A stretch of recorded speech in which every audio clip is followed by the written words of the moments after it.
Algorithms are lulling us into a self-defeating pattern with money and making us more vulnerable to straight up BS. So let's talk about it. I'm Ben with the YNAB team, and this, guess I don't have to worry about algorithms anymore. And this is sketchy advice. In the old days, if you wanted to learn about budgeting or investing and your parents weren't talking to you about it because apparently that's just normal, then you'd have to go to the library and get a book about it. Now we live in the Google era where you can ask any question and within seconds, you'll not only have an answer, but you'll also have an endless list of resources, a lot of which are free if you join my email list. And the wild thing is that as the social media era has progressed, a lot of the time, you don't find the answer. The answer finds you. You watch a video about something on YouTube, and then you see it recommends a video to you about something you're kind of curious about, and then you wind up learning a bunch of new stuff. In the old days of things like Facebook, you could only get new information like that if your friends or family shared that and it wound up on your feed. But now you open something like TikTok, and you have literally no idea what you're going to be shown.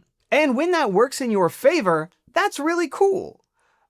And also a little bit unsettling. A couple years ago, I was running a TikTok account for YNAB, and when I would browse on that account, I would specifically try to behave in such a way where I would signal that I wanted to see more personal finance content. And it did do that for me, but it also then figured out what my sense of humor was, and what kind of music I liked, and what my hobbies were, and what my politics were. I was trying to manipulate this algorithm to give me kind of an artificial feed, and it still managed to figure out a bunch of things that I would like seeing. That's a little weird. And if you're someone who creates content on these apps, the algorithm isn't just something that you kind of feel weird about. It is a puzzle you need to solve in order to find success. And when there are thousands and thousands of other people trying to do the same thing, and the algorithm is so mysterious and opaque, you have creators who are doing just everything they can possibly think of to break through that mysterious algorithm that defines and curates our media consumption. Humphrey Yang is a finance YouTuber with over 1.7 million subscribers.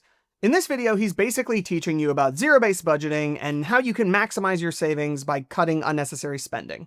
Pretty standard advice. So what do you think the title of this video is? How to make a zero-based budget? 5 ways to save money? Nope. It's the Chinese secret to saving money revealed. And the thumbnail looks like this. Now, I'm not Chinese, but I'm fairly certain that if you asked people in China, they wouldn't say that the Chinese secret to money is zero-based budgeting. And Humphrey could have made this entire video without talking about China at all. The points would be the same. It does give him a chance to weave in his family's personal story, which is one of the reasons I think this outperforms the many ripoffs of this video. No! But it's still a gimmick. A gimmick that's yielded over 2 million views. Because a Chinese secret revealed is always going to be more compelling to click on than here's another way to budget if you want. Every professional YouTuber knows that the packaging of your content, how clickable it is at a glance, has a vastly disproportionate impact on how successful your video is. You could make the bestest, greatest video in the world, and if the title and thumbnail suck, nobody's gonna watch it. Now, is that really a problem?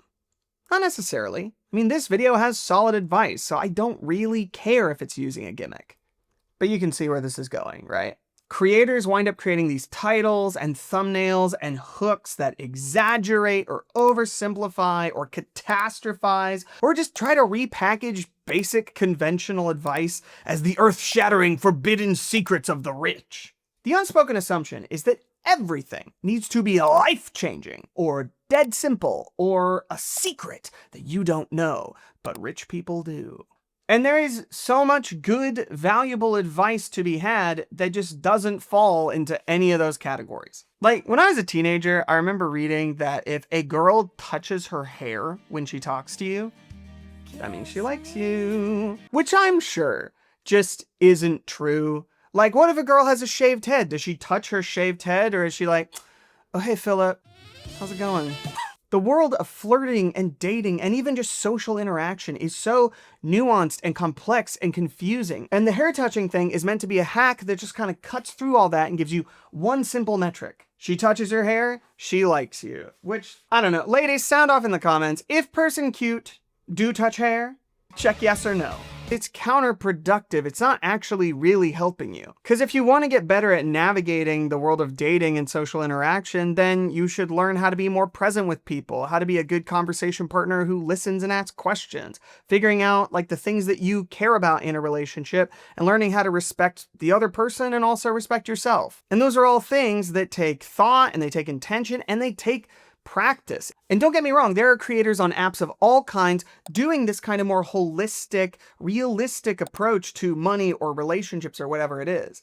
And those creators are awesome. But there will always be more people over here doing the life hack thing. Because it's contagious. If one person figures out how to break through the algorithm with an idea, guess what? A bunch of other creators are going to start copying that idea. And that brings us to our second topic. Well, now a practice called loud budgeting is helping some people to do just that. And it all started with a video posted on TikTok as a joke. The first week of January, we always see a new rash of people talking about doing a no-buy year. The idea is to spend as little money as possible, focus just on kind of what you need. And it kind of reminds me of NaNoWriMo or National Novel Writing Month. It's this annual event where a bunch of writers commit to writing at least a 50,000 word novel from start to finish in a single month. A lot of people use NaNoWriMo as this big creative challenge to kind of get the ball rolling and try to get focused on their writing. And I think that's a really cool intention. But the 2 times I tried NaNoWriMo, I was basically going from writing absolutely nothing in a day to over 1,600 words a day. And that is a huge workload to sustain over a month when I was doing basically nothing before. They used to track how many people actually succeeded at the challenge. They don't do that anymore. But from 2001 to 2015, the average percentage of people that succeeded at NaNoWriMo was 15.4%. And my guess is the percentage of people who start a no-buy year who actually succeed in following through for the entire year is probably an even lower percentage. Because for a lot of people, a no-buy year is a huge shift in your spending habits. It changes how you eat, how you hang out with your friends, how you interact with your clothing or your hygiene or your hobbies. And thinking you can just kind of flip a switch like that is a likely recipe for failure. A lot of people I've seen, including people in my own life who've been successful with no-buy years, are already pretty frugal people. It's not as dramatic of a shift for them, so it's easier to sustain. But that's the thing. The extremism of it is one of the reasons it broke through the algorithm. It's one of the reasons it's a popular trend. So many of us feel so stuck in like a rut of normality that the idea of like breaking through with something super extreme really sounds like doing something. It really sounds like that might be the key to jumpstart some radical change in our destiny. It's kind of the flip side of like, here's one simple life hack. That's going after a super simple solution. This end over here is like, well, this is actually a really difficult solution, but that's how I know it's going to be worth it. But if you give up on the thing by March, how worth it is it? Anybody remember loud budgeting? It was like this thing that started on TikTok and then the news picked it up. Like I got interviewed by a journalist about this trend. And you know what? All the videos about it, all the posts about it, they're all a year old now.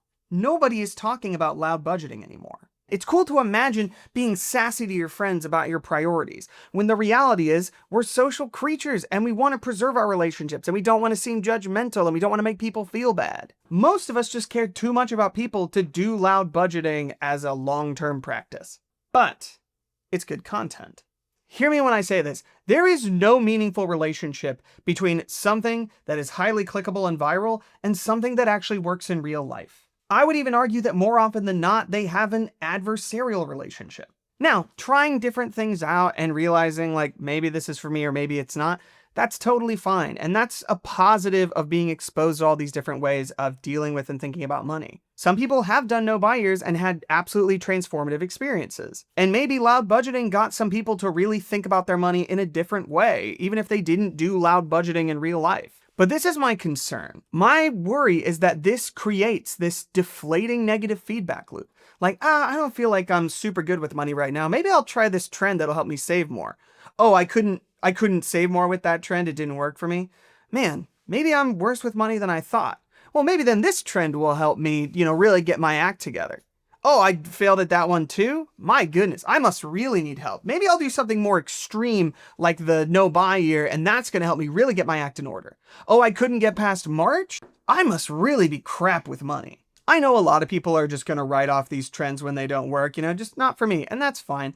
But there's going to be some people who try these trends, they don't work, and they're gonna see the key ingredient to that failure as being them, some problem with them. Their failure isn't a product of a broken approach, it's a product of their intelligence or their personality. And speaking of products, did you know it's possible to get exposure to Ethereum without ever having to buy it? That's because the Gemini credit card offers instant rewards on purchases with no annual fee. Maybe it's time for a better plan. YRefi is your lifesaver in a sea of debt. And speaking of amazing online resources, I have to tell you about one of our sponsors, Delete Me. Here is a word from our sponsor, Betterment. And that's why I'm really excited to talk about today's sponsor, BetterHelp. And our sponsor, Incogni, is there to help. For many creators, once you do break through the algorithm and establish some amount of prominence, that's when you start to see the real money. Brand deals are super enticing for content creators because they're generally more reliable than AdSense or a partner program, and they don't require the lift or the oversight or the risk of selling a product of your own. And is there something inherently wrong with creators doing brand deals?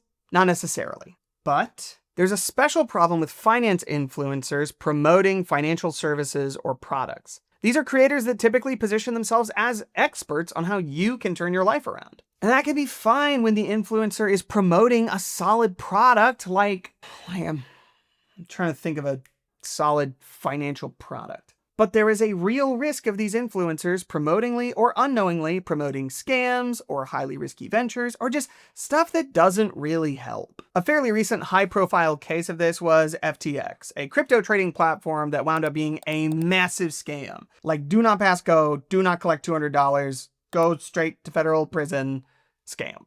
FTX was pushed by a lot of mainstream celebrities, which, is normal, but it was also pushed by many financial influencers. FTX was pushed by Graham Stephan, a guy who's not just to invest enough money and you can get a Lambo guy, but a guy who's you can save more money if you make your own coffee. I have a podcast about it, which I do think is a little try hard, but more power to you. This is the kind of guy I might have been following as a teenager or a 20-something trying to get my act together. And if Graham, who I trust, is pushing a product like this, well then, it has to be good, right? CoffeeZilla, who, if you don't know, he's an excellent investigative finance journalist here on YouTube, summed this up really well.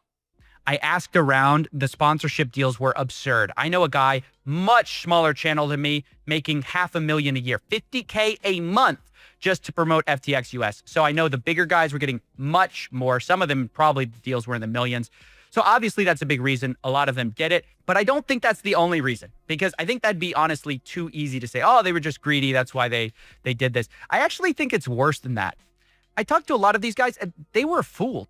That's the scariest part. So many of these experts who are giving you guys advice totally bought into this Sam character as this genius billionaire, right? The most generous billionaire in the world, who also happened to be paying them handsomely, of course. And I just think it shows how bad the discernment is out there making videos on how to invest. It's alarming how many people fell for this guy's ruse. And it's alarming how easy it was to convince them. On every one of these platforms, you can build an aura of authority and expertise, even if you don't really have any. And companies, including terrible ones, especially terrible ones, would love to borrow that credibility and use it to peddle whatever product, no matter how much of a scam or a nothing burger it turns out to be. And unfortunately, a lot of these influencers don't do their due diligence to check up on these products, or worse, simply don't care. And really, this is the inevitable endpoint of an ecosystem like this. If social media has trained you to look for one easy hack or one extreme challenge or whatever it is, that's just a hop and a skip away from here's one easy tool to solve all your problems.